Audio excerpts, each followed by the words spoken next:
Hello everyone, this is Trevor from astrobackyard.com, and right now I'm going to be stacking and processing an image of the Rosette Nebula.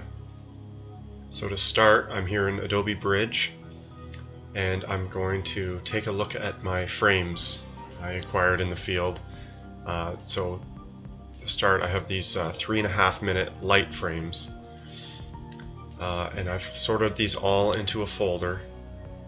And I want to make sure that they're all in fact 210 seconds, 3.5 minutes at ISO 1600. Just to make it easier for myself in the stacking, I want to stack nothing but 3.5 minute frames together. So these are all images taken on February 3rd, 2014, and they all look really good. There's no star trailing. I had good guiding, a good graph. As you can see, round stars when I zoom in here. And I just want to go through each frame making sure that there's no trailing or football shaped stars or satellites or planes going through, because I don't want to stack those in with my good frames.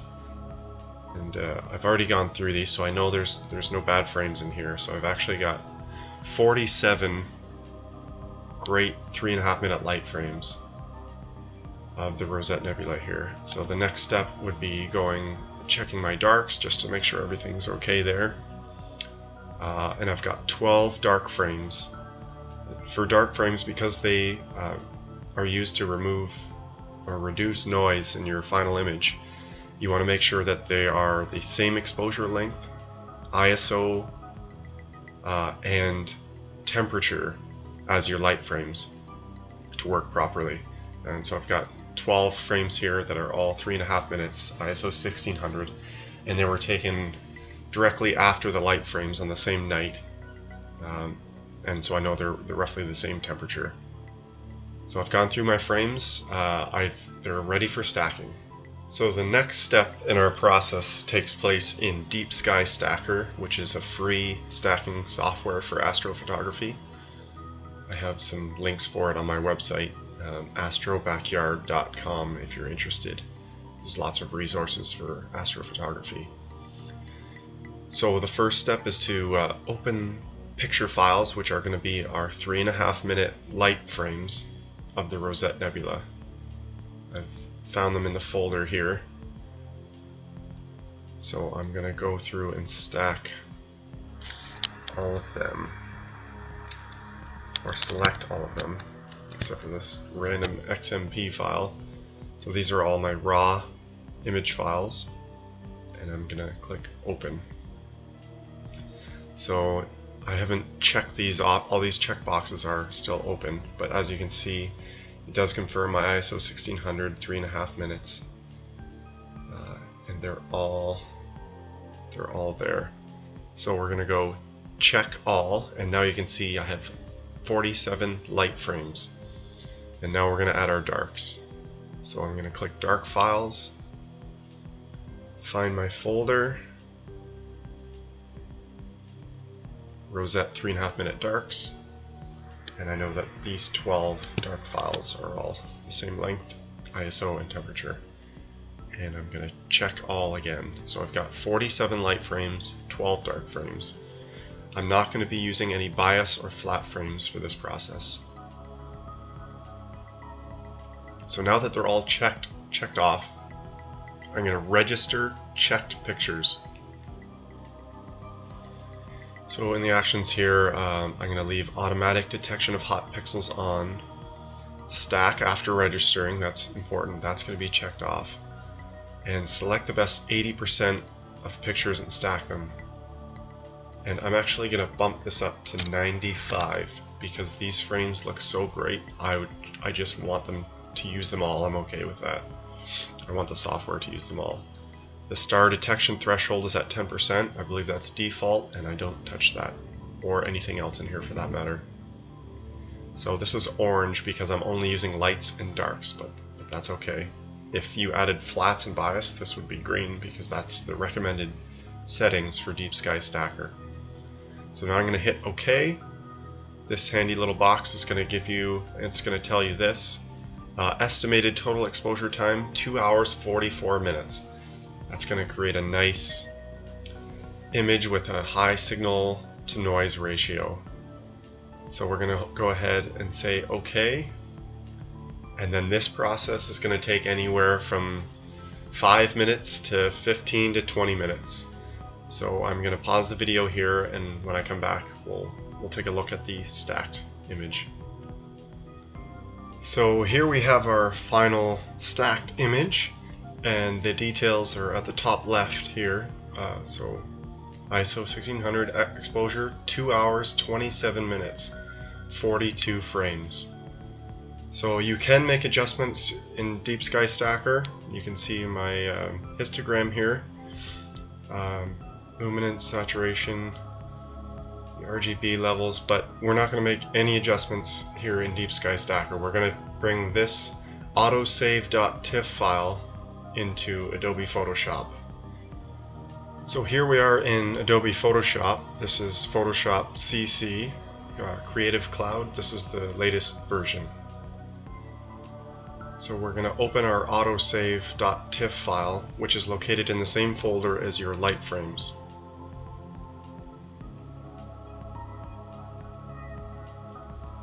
So here's the image here. Obviously a lot is going to have to be done to it to bring out the details. The first step I like to do is to crop the image just slightly to get rid of any stacking artifacts. I don't see too many here, but it does affect the histogram and the image if you don't do this first sometimes. This is just kind of a personal preference. And yes, I am cutting away some of my wide field image here, so I'm going to crop it in just like that. So now let's take a look at our levels. Wow, so with all the detail over to the left like this, I could have exposed for a lot longer frames, a lot longer exposure times. But I did 3.5 minutes for this one, so that's what we're left with.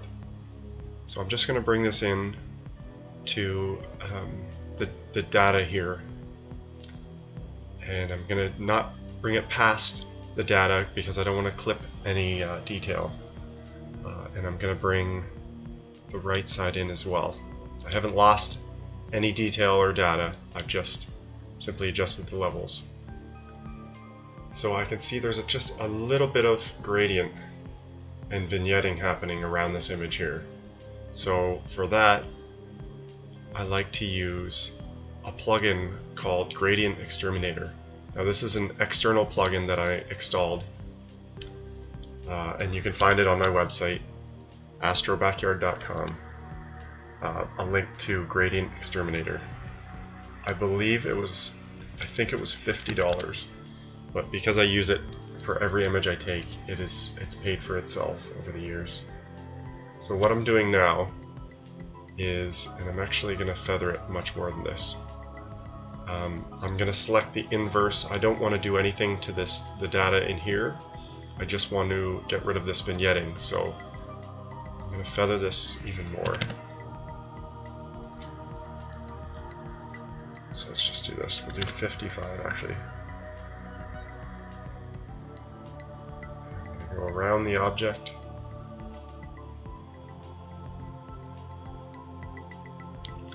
Select inverse, so we're grabbing this part of the image, filter, Gradient Exterminator, and the settings I like to use are, I'm not going to balance the background color, medium detail, medium aggressiveness. Okay. So as you can see, it fixed the vignetting we were having, and if you want to look at this, if we go to that step, and I'm in the history states here, the history tab. Very subtle difference, but it just flattened the image out better. Let's take a look at our levels now. So yeah, you can see how I can move this slider in just a little bit more now.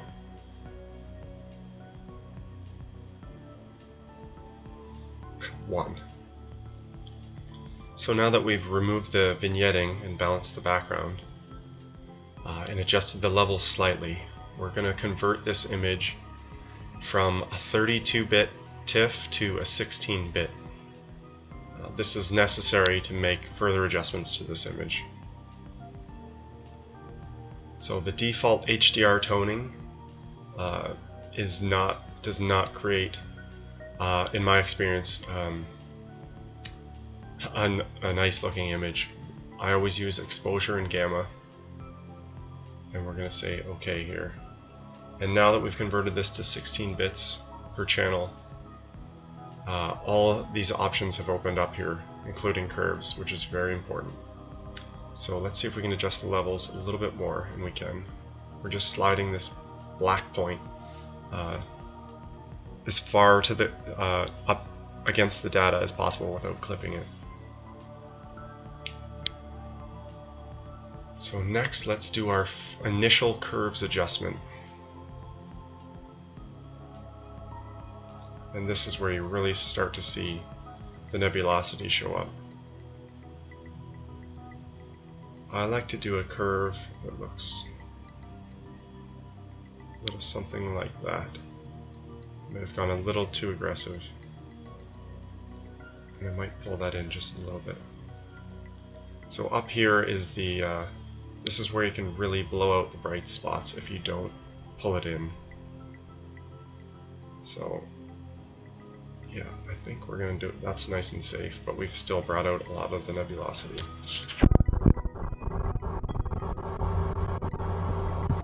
Look here. Okay.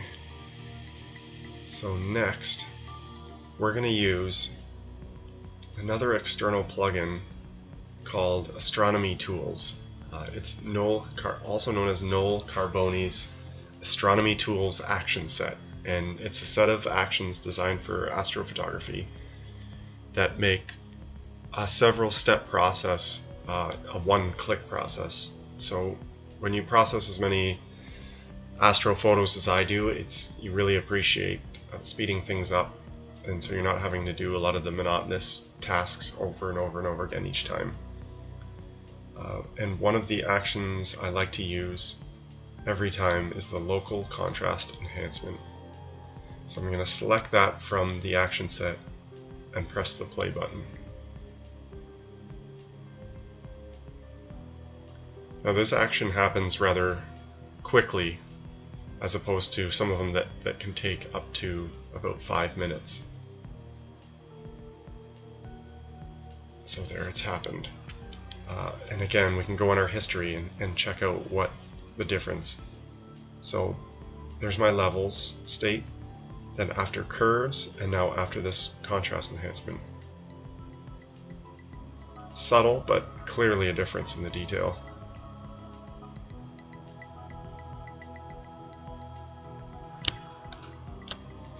Okay, and now I'm actually going to, now that I really see where all the detail and the focus of my subject is within the frame, I'm going to crop this image even more, just to make life easier, not worry about any more vignetting or any of the other problems I'll have to fix around it. And I think I'm going to choose the way I'm going to frame my object to be right about here. Still nice and wide, but I'm cutting out a lot of the issues that I would have to deal with. Okay, so the next step, let's look at the levels again. I can go in even further. Right there. Okay, now the next action I like to run takes a bit longer, so I'm going to have to pause it after I run it. It's called Enhance DSO and Reduce Stars, and I'm going to play that. So the Enhance DSO and Reduce Stars action is completed. It took about 3-4 minutes. And it made a huge difference. So here's what the rosette is looking like right now, but there's still quite a ways to go. So let's take a look at our levels again, and I really think we can go in a little bit further. The detail it's clipping is just some of this darker sky area over here. which I'm not too concerned about at this point. So I'm just going to go right into there. And then we're going to go do another curves adjustment. Now this is, the way we're going to do this is really beneficial if you didn't know this. So we can actually choose, when we have our curves open, if you hold Control on a PC, and I'm sure it's the Apple button on a Mac, and then click, it actually plots the color detail at the spot you clicked. So then if I grab some glowy pink nebulosity over here, it's going to plot it there. So I can actually pull up from that point, and it's going to brighten the areas within that color range and leave this stuff for the most part alone. So I'm just going to do a slight curve like that. So again, the change we just made was after the action and the curves of that is quite drastic. So the next thing I'm going to do is another action that I usually run, and it's called Increase Star Color, and this runs rather quickly.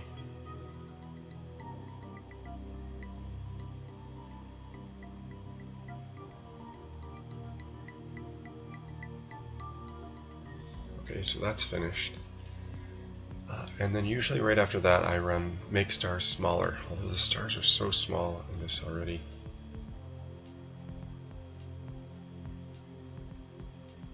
And I might run it one more time.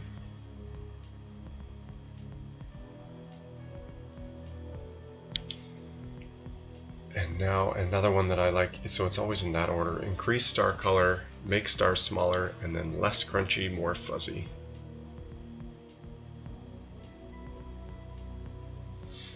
So I see an artifact that's probably adjusted or affecting our levels, and that's just a smudge on my sensor here. So we're going to do our best with the healing brush over here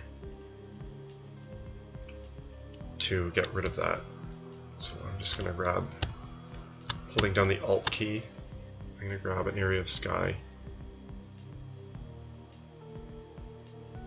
I took that yellow star out, but you know what? It wasn't a main part of our image, so it has changed the accuracy of the stars in the surrounding sky, but it's not something I'm worried about for this shot. And we really felt guilty about it, we could just crop in and just cut it right out, but that's what I'm going to do here. Okay, so now at this point we're going to run another action, and this one is going to be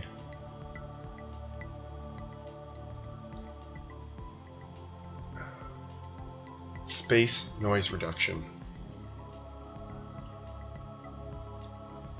Deep Sky Stacker did a good job of reducing the noise by subtracting darks, but I did see a little bit in there still from the stretching that we've done. So that's helped a bit. I think we're going to run it one more time.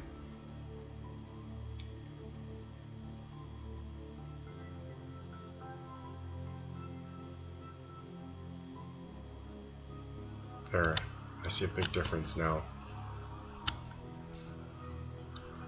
So now let's do our first check of the background sky color, which you can easily do by selecting Levels, the Set Gray Point eyedropper, and then being careful to pick a neutral sky background area of the sky, just to click it. Actually, we're going to want to be zoomed out for this one, although I think I found a good spot. Let's try that again.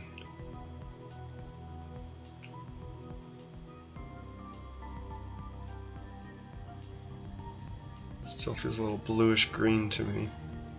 That's pretty dead on. And we're going to move in the levels just a little bit more even. Now we're getting close to what the final image is going to look like. So I'm going to make a few more minor adjustments here. But we're getting very close to what the final image is going to look like. I'm just going to pause the video here, and I'll be right back. So I went back, made a few adjustments. I figure rather than just filming everything and me just trying one thing, going back, oh maybe this works, I would just make the adjustments, all stuff I've already done, just tweaking a few things and a little bit of experimenting. It's just kind of the way I work on these images, and I felt it would just get really too long and convoluted if I included all that. So basically what I did was increase the saturation just through the regular adjustments in Photoshop. I use the vibrance here, and then you can control the saturation and vibrance.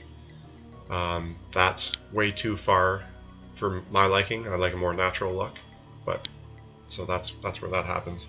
And then I also selected around the rosette again and ran another gradient exterminator. Just with the curve stretching and the levels, I brought some dark edges back into the image. But one thing I did want to mention is a very powerful technique using the color sampler tool, and you want to make sure it's set to 5x5 average. And again, selecting a neutral area of the sky, set your point there, and then making sure you have your info panel open.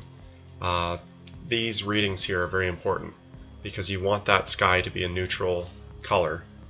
Right now I'm showing red 28, green 30, blue 32. And I don't mind my sky being a little darker.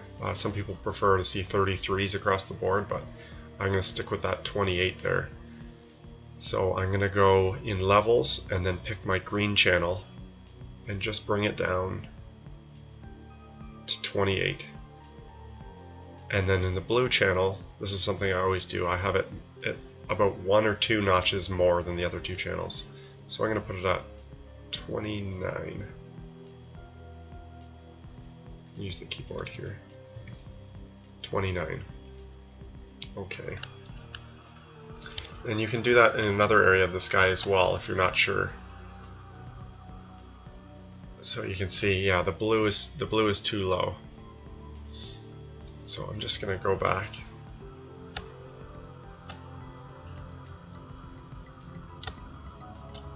And undo that last adjustment.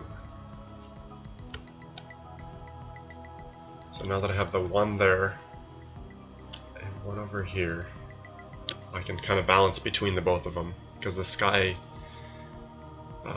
color does fluctuate slightly. So the red is a little too high over here, so I'm going to bring that down to 27. And then we're tied 28, 28, 29. I guess I didn't do it. 27. And then we're going to bring the green down. As you can see, this is a bit of a balancing act. 26. At the end of the day, it's the sky color that you feel comfortable with, but you want to make sure it's even. So I'm pretty happy with that. So that's pretty much it for how I got to this version of the Rosette Nebula.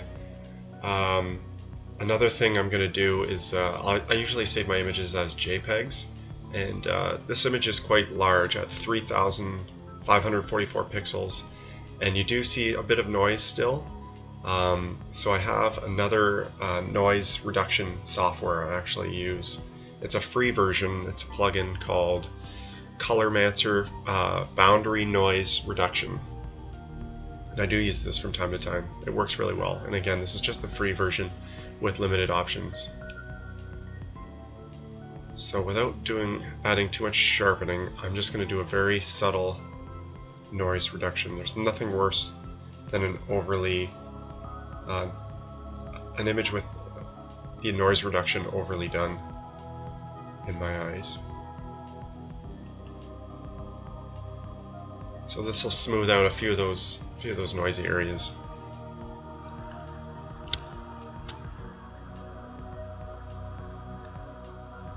And as you can see, it's very subtle, but what I find helps as well is that because I'm just using this for the web, I'm going to scale this image down, which condenses the pixels and helps a lot. And actually, if you run some of these actions when the image is scaled down like this, you might be surprised at the extra detail you can pull out. I'm just going to run an increased star color right now, just for fun.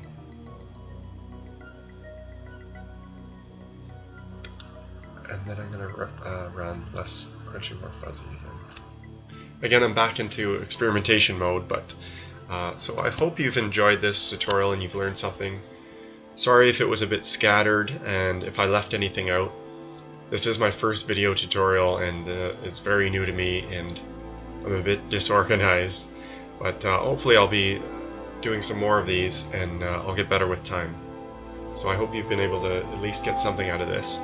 And for more tutorials, both written and soon to be video, my photo gallery, and just blog posts of my adventures in the backyard under the night sky, you can visit astrobackyard.com.